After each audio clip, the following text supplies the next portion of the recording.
I was 13 years old and pretty much knew right away that Kristen was the girl that I wanted to marry. I just couldn't stop staring at her. She was so cute. He decided to be bold and ask me if I had my eye on anyone. And I lied.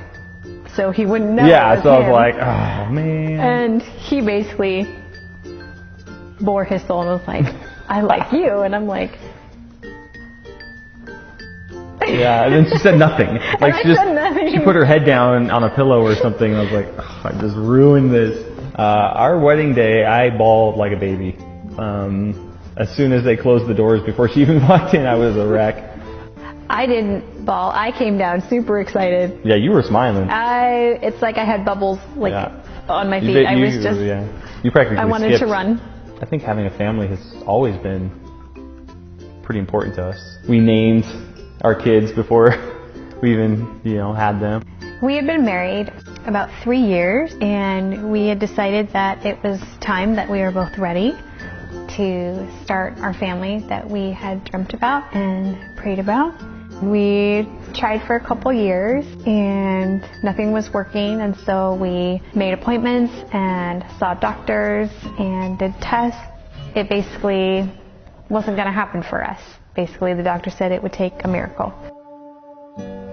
It was something that I wasn't going to be able to provide for her, knowing that it wasn't something I could fix. There was nothing that I could do about it. It felt so out of control.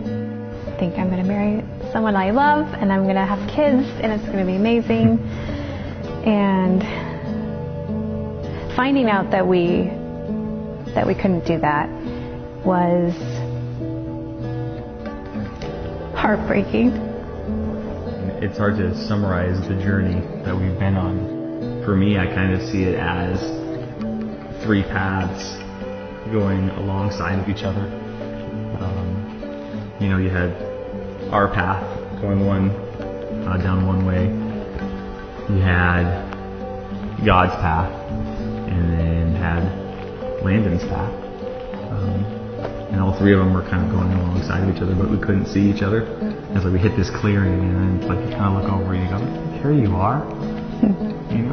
We were waiting for you. We weren't adopting because we couldn't have kids of our own. It was more like we couldn't have kids of our own because we were supposed to adopt. One night we got a phone call from a friend of a friend. She knew a young lady who was getting ready to have a baby in a couple of months and was looking to adopt. And it became very apparent that this was going to happen.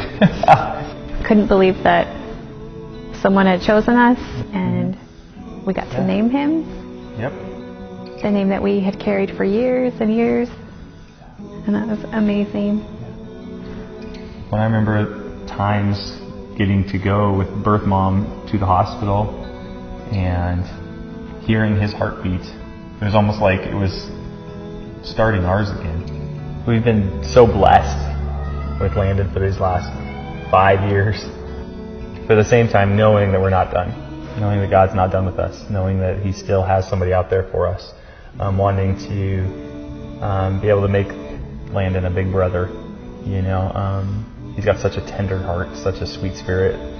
There's an incomplete feeling in our hearts, like our family's not quite done. Like we said right from the beginning, we've been praying very specifically for our family, for Landon, and then for Chloe, a little girl.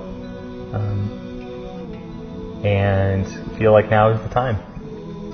Now is the time to start our search for her. I created a bracelet to wear to remind myself of keeping the faith when it becomes hard.